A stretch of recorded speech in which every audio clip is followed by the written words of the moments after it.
Video like जरूर कर लीजिए और ऐसे वीडियो लगातार फ्री में पाने के लिए चैनल को तुरंत सब्सक्राइब कर लीजिए और बेल आइकन को जरूर टैप कर लीजिए ताकि आगे भी सारे वीडियो आपको मिलते रहे। यूट्यूब में फॉलो करते हैं तो प्लीज ये वाला फ्री टेलीग्राम चैनल जरूर ज्वाइन कर लीजिएगा। सारे नोटिफिकेशन सारे अपडेट यहीं पे आते हैं, ध्यान रखिए।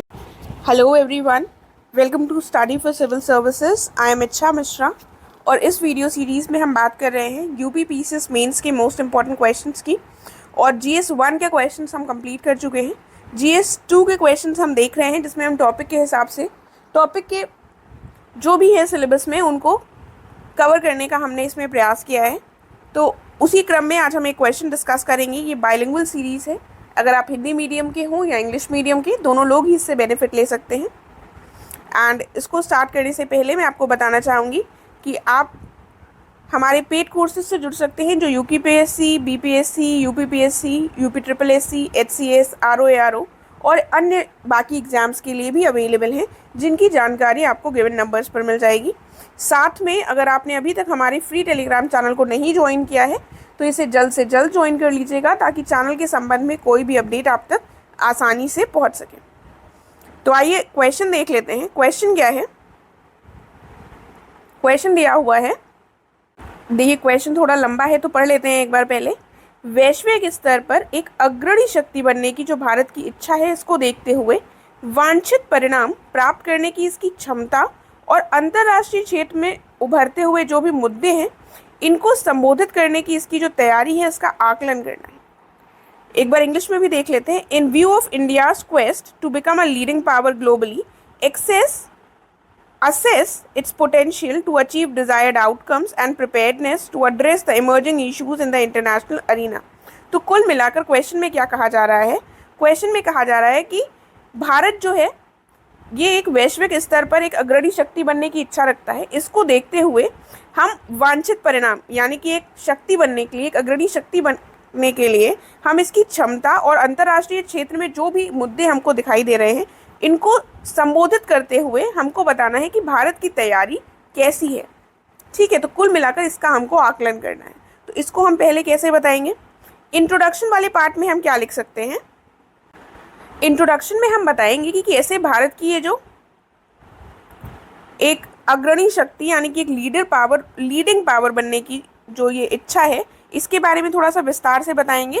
और हम थोड़ा सा ये बताएंगे कि ये जो ट्रांसफॉर्मेशन भारत को चाहिए, इसके लिए जो डिज़ायर्ड रिक्वायरमेंट्स हैं, डिफाइनिंग गोल्स हैं, इनको कैसे अचीव किया जा सकता है, इसके बारे में हम थोड़ा सा इंट्रोडक्शन में लिखेंगे। अब देख लेते हैं तो ज़्यादा बेहतर तरीके से समझ में आएगा। आर्थिक, लोकतांत्रिक और जनसांख्यिकी साख के साथ भारत देश में बहुध्रुवीय दुनिया में एक अग्रणी शक्ति बनने की अपार क्षमता रखता है। तो इनकी जो बात है बिल्कुल हम उसी बात को कहेंगे, बिल्कुल सही है। और एक मल्टीपोलर वर्ल्ड में भारत एक लीडिंग पावर बनने की क्षमता रखता है। बहरहाल इस रूपांतरण से संबंधित वांछित परिणाम प्राप्त करने के लिए लक्ष्यों को परिभाषित करना आवश्यक हो गया है। अर्थात क्या मतलब हुआ कि ये जो ट्रांसफॉर्मेशन है कि हम एक लीडिंग पावर बन सकें, उसके लिए क्या ज़रूरी है कि हमारे जो भी डिज़ायर्ड गोल्स हैं उनको हम प्रॉपरली डिफ़ाइन करें। ठीक है, जब हम उनको प्रॉपरली डिफ़ाइन करेंगे तभी हम एक लीडिंग पावर बन पाएंगे। जैसे कि अगर हमको एग्ज़ाम में सेलेक्ट होना है तो हमारे जो भी डिज़ायर्ड आउटकम्स हैं उनके लिए हमारे निश्चित गोल्स भी होने चाहिए, राइट। फिर देखते हैं, आगे देख लेते हैं। पहले तो हम इंडिया की जो क्षमता है उसके बारे में थोड़ा सा बताएंगे कि इंडिया की क्षमता कैसे है, हमें कहाँ दिखाई दे रही है कि इंडिया की क्षमता है। तो उसके थोड़े से पॉइंट्स हम एलाबोरेट करेंगे, डिस्कस करेंगे। सबसे पहला तो लोकतांत्रिक क्षमता हो जाती है, यानी कि इंडिया की जो डेमोक्रेसी है। भारत दुनिया की सबसे बड़ी डेमोक्रेसी है, ये आपको पता है। और आपने ये भी सुना होगा कि यूएस जो है ये दुनिया की सबसे पुरानी डेमोक्रेसी है, यानी कि सबसे पुरानी यहाँ पर लोकतांत्रिक व्यवस्था सबसे पहले यहीं पर स्थापित हुई थी। तो ये दोनों जो पॉइंट्स हैं कई बार हम पढ़ लेते हैं तो हम थोड़ा कंफ्यूज हो जाते हैं, तो इसमें कंफ्यूज मत होइएगा। भारत सबसे बड़ी है क्योंकि ये सबसे बड़ा देश है पॉपुलेशन वाइज, राइट। तो ये लोकतांत्रिक क्षमता इसकी एक शक्ति है, ठीक है, जो इसको एक लीडिंग पावर बना सकती है। इसमें उन लोकतांत्रिक संस्थाओं जहाँ पर हम जन भागीदारी को सुदृढ़ करने और देश को मजबूती प्रदान करने में योगदान दे रहे हैं, इसकी सफलता को दिखलाता है। अर्थात जो भारत की डेमोक्रेसी है, जहाँ पर हम देखते हैं कितने सारे इंस्टीट्यूशंस हैं, डेमोक्रेटिक इंस्टीट्यूशंस, जिन्होंने अपनी पार्टिसिपेशन बढ़ाया है लोगों का अपने यहाँ, और ये हमारी कंट्री को स्ट्रेंथ प्रोवाइड करती है, हमारी डेमोक्रेसी। अगला पॉइंट क्या है? अगला पॉइंट है जनसांख्यिकी यानी कि डेमोग्राफी। आपको पता है कि भारत में बहुत ज़्यादा पॉपुलेशन है और युवा जनसंख्या जो है वो बहुत ज़्यादा है, ठीक है। तो अगर हम युवा जनसंख्या का लाभ उठाना चाहते हैं तो हम उनको स्केल करें, ठीक है, ताकि उनका हम प्रॉपर यूटिलाइजेशन कर सकें।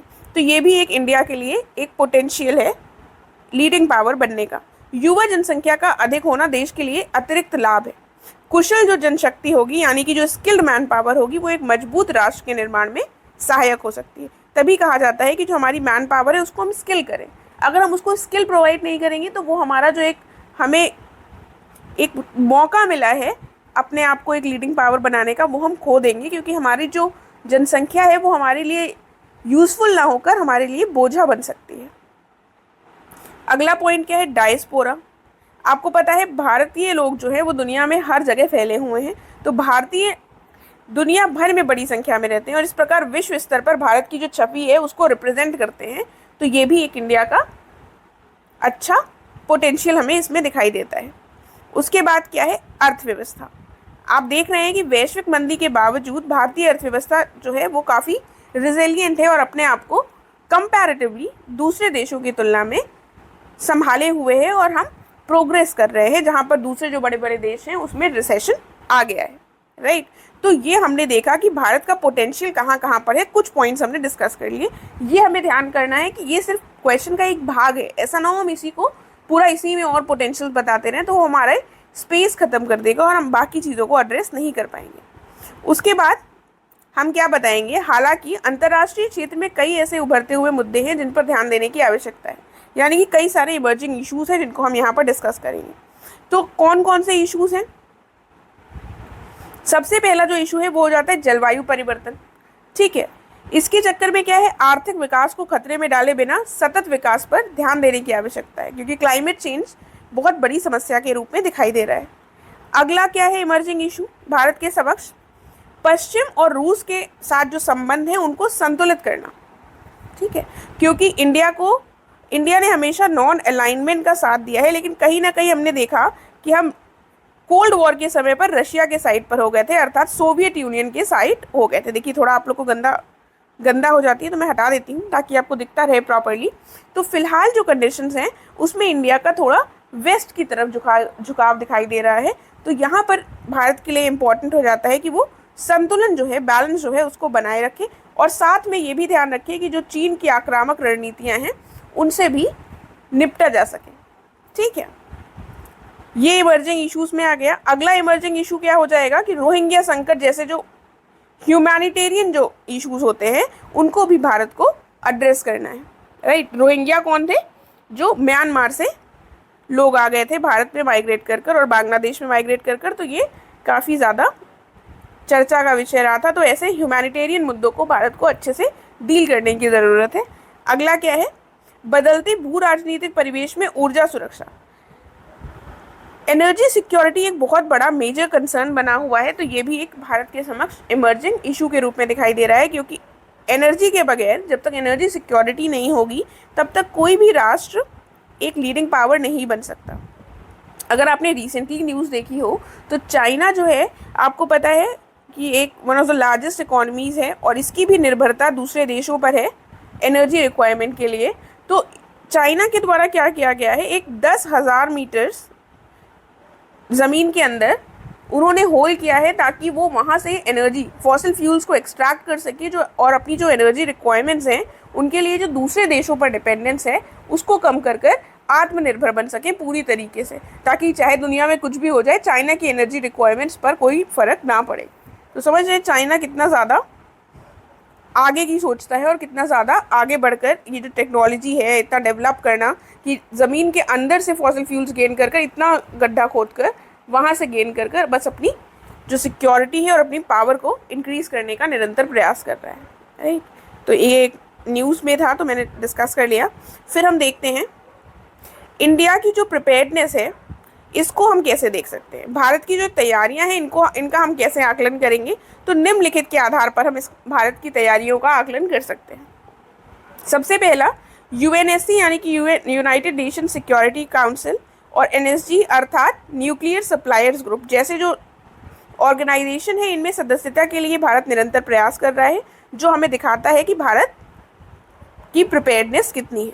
उसके बाद act east policy, neighbourhood first policy, ये भारत की विदेश नीति की, जो विदेश नीति है भारत की, उसके इनिशिएटिव्स हैं और भारत की विदेश नीति को सही दिशा देने में ये सहयोगी हैं। आगे देखते हैं।